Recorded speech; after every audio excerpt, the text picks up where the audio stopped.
Hello, I am Adhar Barua. Today, again I am in front of you to discuss about voice sense. পুনৰ আমি আজি voice change সংক্ৰান্তত আলোচনা কৰিম। এক্টিভৰ পৰা এটা বাক্য কেনেকৈ পেছিভলৈ ৰূপান্তৰ কৰিব পাৰি, নাইবা পেছিভলৈ চেঞ্জ কৰিব পাৰি, নাইবা সলনি কৰিব পাৰি, সেই বিষয়ে আমি আলোচনা কৰিম।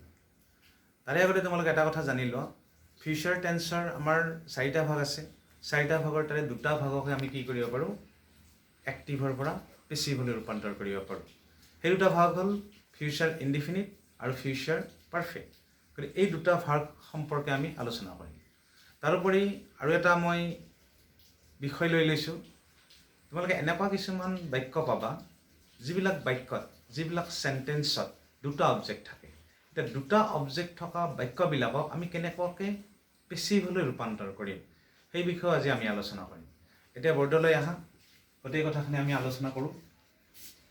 চ' আই হেভ ৰিটেন হিয়াৰ চাম এক্সাম্পলছ, আৰু সেই উদাহৰণবিলাক হ'ল ফিউচাৰ ইনডিফিনিট টেন্স। প্ৰথম বাক্যটো মই এক্টিভত লিখিছোঁ, বাক্যটো আছে ফিউচাৰ ইনডিফিনিট টেন্সত। বাক্যটো হ'ল, ভালদৰে শুনি ল'বা বাক্যবিলাক আৰু ধুনীয়াকৈ বুজি ল'বা তোমালোকে, মই বুজাই দিম। হি উইল ৰিয়াৰ্ড মি। এই বাক্যটোক যদি পেছিভ কৰিব লগা হয়, কি কৰিব লাগিব? অবজেক্টটোক ছাবজেক্ট কৰিব লাগিব। তাৰপিছত আমি অক্সিলাৰী ভাৰ্ব লিখিব লাগিব। আৰু এটা কথা মনত ৰাখিবা, চিম্পল ফিউচাৰৰ বাক্য পেছিভ কৰাৰ ক্ষেত্ৰত সদায় আমি অক্সিলাৰী ভাৰ্ব চেল নাইবা উইল ব্যৱহাৰ কৰিব লাগিব।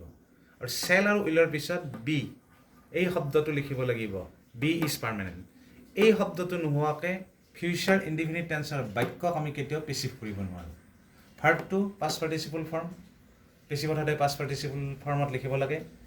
পেছিভত বাই ব্যৱহাৰ হয়, সেইকাৰণে বাই লিখিছোঁ। আৰু হি ছাবজেক্টটো আমি অবজেক্ট কৰিছোঁ, কি হৈ গ'ল? হিম হৈ গ'ল। গতিকে যথেষ্ট পৰিমাণে সহজ ফিউচাৰ ইনডিফিনিট টেন্সৰ বাক্যক পেছিভ কৰা। এতিয়া মই আৰু এটা উদাহৰণ লৈছোঁ। এই বাক্যটো আছে পেছিভত, এ house will be bought by me. এই বাক্যটো এতিয়া আমি কিহলৈ চেঞ্জ কৰিম নাইবা ৰূপান্তৰ কৰিম? এক্টিভলৈ। গতিকে এক্টিভত বাক্যটো লিখাৰ আগে আগে আমি চাব লাগিব এক্টিভত আমি কি টেন্সত বাক্যটো লিখিম।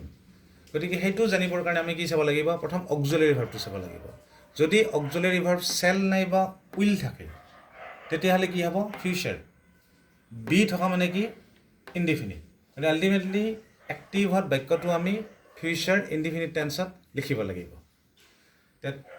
পিছৰ বাক্যটো চোৱা, who will pay the money. হুৰে বাক্যটো আৰম্ভ হৈছে। সিদিনাখনে মই কৈছোঁ, যেতিয়া বাক্য এটা হুৰে আৰম্ভ হয়, পেছিভত আমি বাই হুমেৰে আৰম্ভ কৰিব লাগিব। ডেট মিনছ বাইটো আমি আৰম্ভণিতে লিখিব লাগিব। এইটো এটা নতুন নিয়ম, এইটো তোমালোকে মনত ৰাখিবা। হু থাকিলে বাই হুম। তাৰে পিছত ফিউচাৰৰ কাৰণে আমি উইল লিখিছোঁ। তাৰপিছত আমি অবজেক্টটো লিখিছোঁ দি মানি। যিহেতু পেছিভ, ফিউচাৰ ইনডিফিনিট টেন্সক পেছিভ কৰোঁতে কিহৰ ব্যৱহাৰ হয়? বি, সেইকাৰণে আমি ইয়াত বিটো লিখিছোঁ। তাৰপিছত ভাৰ্বটো আমি পাষ্ট পাৰ্টিচিপল ফৰ্মত লিখিছোঁ, পে পেই। গতিকে এই বাক্যটো আমি ইণ্টাৰগেটিভত লিখিছোঁ। গতিকে এনেকুৱাকৈ আমি ইণ্টাৰগেটিভ চেণ্টেন্সৰ বাক্যবিলাকক পেছিভ কৰিব পাৰোঁ। আৰু এটা মই উদাহৰণস্বৰূপে লৈছোঁ ইণ্টাৰগেটিভ চেণ্টেন্স। এই বাক্যটো চোৱা, এই বাক্যটো এক্টিভত আছে, চেল উই হেল্প হাৰ। এই বাক্যটোক যেতিয়া আমি পেছিভ কৰিম, আমি কি চাব লাগিব? প্ৰথম ছাবজেক্ট অবজেক্ট। অবজেক্টটো আমি ছাবজেক্ট কৰিব লাগিব। হাৰটো যদি আমি ছাবজেক্ট কৰোঁ, চি হ'ব। এতিয়া বাক্যটো যিহেতু পেছিভত ইণ্টাৰগেটিভ হ'ব, সেইকাৰণে আমি এই বাক্যটো অক্সিলাৰী ভাৰ্বেদি আৰম্ভ কৰিব লাগিব। চিৰ লগত উইল হয়, সেইকাৰণে আমি চিৰ আগত ইণ্টাৰগেটিভ বনাবলৈ আমি কি লিখিছোঁ? উইল লিখিছোঁ, উইল চি। পেছিভ কাৰণে আমি বি লিখিছোঁ। হেল্প ভাৰ্বৰ পাষ্ট পাৰ্টিচিপল হেল্প, গতিকে আমি হেল্প লিখিছোঁ। পেছিভ কাৰণে পুনৰ বাই লিখিছোঁ। আৰু উই ছাবজেক্টটো কি হৈ গ'ল? অবজেক্ট হ'ল, সেইকাৰণে ইয়াত কি লিখিছোঁ? আমি আছ লিখিছোঁ। গতিকে এনেকুৱাকৈ ফিউচাৰ ইনডিফিনিট টেন্সক অতি সহজতে কি কৰিব পাৰি? এক্টিভৰ পৰা পেছিভলৈ ৰূপান্তৰ কৰিব পাৰি, নাইবা পেছিভৰ পৰা এক্টিভলৈ সলনি কৰিব পাৰি। নিয়মটো একদম চিম্পল। তোমালোকে চেল উইলটো মনত ৰাখিবা। চেল উইল পিছত বি শব্দটো তোমালোকে লিখিব লাগিব, নাইবা you have to add B after auxiliary verb. তাৰপিছত মেইন ভাৰ্বটো you have to write in third form of principal verb. ভাৰ্বৰ যিটো তৃতীয় ফৰ্ম নাইবা পাষ্ট পাৰ্টিচিপল ফৰ্ম, সেই ফৰ্মত লিখিব লাগিব। বাকী নিয়মখিনি একেই। এইবাৰ আমি আলোচনা কৰিম ফিউচাৰ পাৰফেক্ট টেন্স সম্পৰ্কে ফিউচাৰ পাৰফেক্ট টেন্সটো চাই লওঁ ফিউচাৰ পাৰফেক্টৰ ক্ষেত্ৰত মই ইয়াতে এটা শব্দ লিখিছোঁ been only been that means অকল বিন শব্দটো ব্যৱহাৰ কৰি আমি ফিউচাৰ পাৰফেক্ট টেন্সৰ বাক্যবিলাকক এক্টিভৰ পৰা পেছিভলৈ চেঞ্জ কৰিব পাৰোঁ নাইবা সলনি কৰিব পাৰোঁ বিন শব্দটো মনত ৰাখিবা BEEN BEEN এই শব্দটো মনত ৰাখিবা এতিয়া তোমালোকে উদাহৰণটো চালে ধুনীয়াকৈ বুজি পাবা এক্টিভত মই লিখিছোঁ বাক্য এটা mister Barua will have taught this class মই নিজে বৰুৱা সেইকাৰণে বৰুৱা লিখিছোঁ mister Barua will have taught this class এই বাক্যটো ফিউচাৰ পাৰফেক্ট টেন্সত আছে এই বাক্যটোক যদি আমি এক্টিভৰ পৰা পেছিভ কৰিব লগা হয় চোৱা তোমালোকে একদম সহজ দিছ ক্লাছটো অবজেক্ট ছাবজেক্ট হ'ল আগত লিখিছোঁ দিছ ক্লাছ ফিউচাৰ কাৰণে উইল পাৰফেক্ট কাৰণে আমি হেভ লিখিছোঁ পেছিভ কাৰণে মই অলপ আগতে কৈছিলোঁ এই বিন শব্দটো লিখিব লাগিব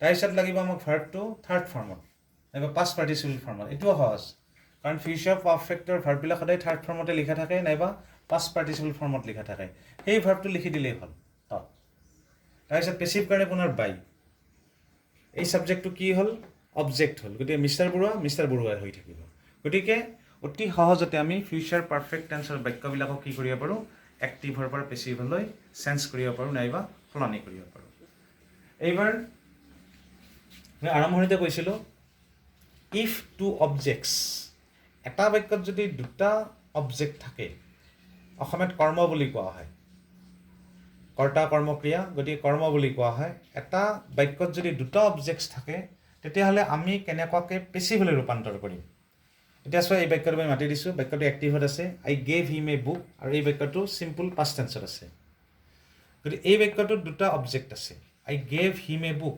হিম এটা অবজেক্ট এ বুক অবজেক্ট এইকাৰণে অবজেক্ট বুলি আমি চিনাক্তকৰণ কৰিছোঁ নাইবা কৈছোঁ কাৰণ এই দুটা শব্দৰ আগত কি নাই প্ৰিপজিশ্যন নাই মই আগতে কৈছোঁ অবজেক্ট বাছি ওলোৱাৰ সকলোতকৈ সহজ নিয়মটো হ'ল তাৰে আগত কি নাথাকে সাধাৰণতে প্ৰিপজিশ্যন নাথাকে গতিকে এতিয়া প্ৰথম আমি এই অবজেক্টটোক ছাবজেক্ট কৰি বাক্যটো লিখিম ইয়াত মই দুটা বাক্য লিখিছোঁ দুটা বাক্যই শুদ্ধ এই বাক্যটোক আমি দুই প্ৰকাৰে কি কৰিব পাৰোঁ পেছিভ কৰিব পাৰোঁ দুটা অবজেক্ট থাকিলে দুই প্ৰকাৰে বাক্য এটাক আমি পেছিভ কৰিব পাৰোঁ তোমালোকে যিটো নিয়ম ভাল পোৱা সেইমতে তোমালোকে কৰিবা মই দুয়োটাই বুজাই দিছোঁ প্ৰথম এই বুকটো লৈছোঁ এই বুকটো অবজেক্ট আছিল ছাবজেক্ট কৰিলোঁ চ' এই বুক ৱাজ যিহেতু বাক্যটো চিম্পল পাষ্ট টেন্সত আছে ৱাজ অবজেক্টিভ ভাৰ্ব হ'ব গেভ ভাৰ্বৰ পাষ্ট পাৰ্টিচিপল ফৰ্ম নাইবা থাৰ্ড ফৰ্ম গিভেন এই হিমটো অবজেক্ট হিম হৈয়ে থাকিল ই সলনি নহয় পেছিভ কাৰণে বাই হ'ল আই এই যিটো ছাবজেক্ট আছিল অবজেক্ট হৈ গ'ল অবজেক্ট হৈ মিলৈ ৰূপান্তৰিত হ'ল গতিকে বাক্যটো আমি কি পালোঁ a book was given him by me এই বাক্যটো কি হ'ল অতি সহজতে পেছিভ হৈ গ'ল গতিকে আমি এই বুকেদি আমি এই বাক্যটো কি কৰিলোঁ পেছিভ কৰিলোঁ ঠিক তেনেদৰে এই যিটো আৰু অবজেক্ট আছিল অন্য এটা অবজেক্ট আছিল এই অবজেক্টটোৰ দ্বাৰাও আমি এই বাক্যটো কি কৰিব পাৰোঁ পেছিভ কৰিব পাৰোঁ হিম আছে হিমটোক যদি আমি ছাবজেক্ট কৰোঁ তেতিয়াহ'লে কি হ'ব হিৰ লগত কি হ'ব ৱাজ হিটো ছিংগুলাৰ পুনৰ ভাৰ্বৰ থাৰ্ড ফৰ্ম এইবাৰ এই অবজেক্টটো এই বুকটো এই বুকে হৈ থাকিব ই সলনি নহয় তাৰপিছত পেছিভ কাৰণে কি বাই তাৰপিছত আমাৰ ইয়াতে ছাবজেক্ট কি আছিল আইটোক যদি আমি অবজেক্ট কৰোঁ কি হ'ব মি গতিকে he was given a book by me গতিকে আমি দুই প্ৰকাৰে এনেকুৱাকৈ কি কৰিব পাৰোঁ এক্টিভৰ পৰা পেছিভলৈ ৰূপান্তৰ কৰিব পাৰোঁ এতিয়া চোৱা এই বাক্য দুটাত মই দুটা শব্দ ৰাউণ্ড কৰি থৈ দিছোঁ ৰঙাই দি প্ৰথমটো হিম দ্বিতীয়টো এই বুক এই দুটা অবজেক্ট এইকাৰণে ৰাউণ্ড কৰি থৈ দিছোঁ এই হিম যিটো অবজেক্ট এক্টিভৰ বাক্যটোতো কি হৈ আছিল অবজেক্ট হৈ আছিল পেছিভতো কি হৈ আছে অবজেক্ট হৈ আছে ঠিক তেনেদৰে এই বাক্যটোত এই বুক শব্দটো এক্টিভতো কি হৈ আছিল অবজেক্ট হৈ আছিল পেছিভতো ই কি হৈ আছে অবজেক্ট হৈ আছে ডেট মিনছ ই সলনি হোৱা নাই গতিকে এনেকুৱা অবজেক্টবিলাকক আমি কি বুলি ক'ব পাৰোঁ ৰিটেইন অবজেক্ট বুলি ক'ব পাৰোঁ ডেট মিনছ সি সলনি হোৱা নাই অবজেক্টে হৈ থাকিল তোমালোকে এটা কথা সদায় মনত ৰাখিবা যেতিয়া আমি ভইচ চেঞ্জ কৰোঁ প্ৰত্যেকটা শব্দই সলনি হৈ যায় সাবজেক্ট অবজেক্ট হয় অবজেক্ট সাবজেক্ট হয় অক্সিলাৰী ভাৰ্ব চেঞ্জ হয়। গতিকে বিভিন্ন ধৰণৰ তাত সলনি হয়। পেচিভত বাই প্ৰিপজিশ্যন আহি যায়। প্ৰথম বাক্যটো চোৱা, হি উইল ৰিৱাৰ্ড মি। এই বাক্যটো সম্পূৰ্ণভাৱে সলনি হৈ গৈছে। আই আহিছে, চেল আহিল, বিটো নতুনকৈ আহিল, ভাৰ্বটো পাষ্ট পাৰ্টিচিপল হ'ল, বাইটো নতুনকৈ আহিল, হিটোও সলনি গৈ কি হৈ গ'ল, হিম হৈ গ'ল। ডেট মিনছ পেচিভত প্ৰত্যেকটা শব্দই কিছু পৰিমাণে কি হৈ যায়, সলনি হৈ যায়। কিন্তু ইয়াত এই যে ৰিটেইন অবজেক্ট বুলি ক'লোঁ, সেই অবজেক্ট দুটা কিন্তু অবজেক্ট হৈয়ে থাকিল। সেইকাৰণে তেনেকুৱা অবজেক্টবিলাকক আমি কি বুলি কওঁ, ৰিটেইন অবজেক্ট বুলি কওঁ। গতিকে মোৰ বিশ্বাস তোমালোকে ধুনীয়াকৈ বুজি পাইছা ফিউচাৰ ইনডিফিনিট টেন্স আৰু ফিউচাৰ পাৰফেক্ট টেন্সক। আৰু দুটা অবজেক্ট থাকিলে বাক্যবিলাকক আমি কেনেকৈ নাইবা কেনেকুৱাকৈ পেচিভ কৰিব লাগে তোমালোকে বুজি পাইছা। গতিকে আৰু যদি কিবা তোমালোকৰ অসুবিধা আছে তেতিয়াহ'লে মোৰ লগত তোমালোকে কণ্টেক্ট কৰিব পাৰা। গতিকে আজি ফিউচাৰ টেন্স সম্পৰ্কে এইখিনিয়ে। এনেকুৱাকৈ আমি ফিউচাৰ টেন্সৰ বাক্যবিলাকক এক্টিভৰ পৰা কি কৰিব পাৰোঁ, পেচিভ কৰিব পাৰোঁ। গতিকে ভইচ চেঞ্চৰ আৰু দুটামান বস্তু আছে। আজিয়ে ভইচ চেঞ্চ শেষ হোৱা নাই, আৰু দুটামান ছেশ্যন লাগিব। পিছৰ ছেশ্যন দুটাত এই কথাবিলাক আমি আলোচনা কৰিম। কিছুমান এনেকুৱা বাক্য তোমালোকে পাবা, কেন থাকে, মে থাকে, নাইবা মাইট থাকে। কেন, মে, মাইট থকা বাক্যবিলাকক আমি কেনেকৈ পেচিভ কৰিম, পেচিভলৈ ৰূপান্তৰ কৰিম। তাৰোপৰি আৰু এটা ইম্পৰ্টেণ্ট, ইম্পাৰেটিভ চেণ্টেন্সৰ ক্ষেত্ৰত ভইচ চেঞ্জ কৰাৰ নিয়মটো অকণমান সুকীয়া, অকণমান বেলেগ। গতিকে এছাৰ্টিভ চেণ্টেন্সবিলাকক নাইবা ইণ্টাৰেক্টিভ চেণ্টেন্সক ভইচ চেঞ্জ কৰোঁতে যিটো নিয়ম আছিল, সেই নিয়মটো ইম্পাৰেটিভ চেণ্টেন্সৰ ক্ষেত্ৰত প্ৰযোজ্য নহয়। গতিকে ইম্পাৰেটিভ চেণ্টেন্সৰ নিয়মটো কেনেকুৱা সুকীয়া, অকণমান সুকীয়া, বেছি সুকীয়া, মানে বেছি ডিফাৰেঞ্চ নাই। সেইখিনি সম্পৰ্কে আমি আলোচনা কৰিম। তাৰোপৰি আমি আলোচনা কৰিম কিছুমান এনেকুৱা তোমালোকে পেচিভৰ বাক্য পাবা, যিবিলাক বাক্যত কি নাথাকে, অবজেক্ট নাথাকে। যে for example, my pen has been stolen. গতিকে এই বাক্যটোত কি নাই, অবজেক্ট নাই। গতিকে এই পেচিভৰ বাক্যটোক আমি এক্টিভ কৰোঁতে কেনেকুৱা ধৰণৰ আমি অবজেক্ট তাত ধৰি ল'ব লাগিব। অবজেক্ট এটা ধৰি লৈ সেই অবজেক্টটোক আমি কি কৰিব লাগিব, ছাবজেক্ট কৰিব লাগিব। তেনেকুৱা বাক্যবিলাকৰ কথাও আমি পিছৰ ছেশ্যন দুটাত আলোচনা কৰিবলৈ চেষ্টা কৰিম। গতিকে আজি মই বেছি দীঘলীয়া নকৰোঁ। এইখিনি কৈ মই সকলোকে ধন্যবাদ জনাই সামৰণি মাৰিছোঁ।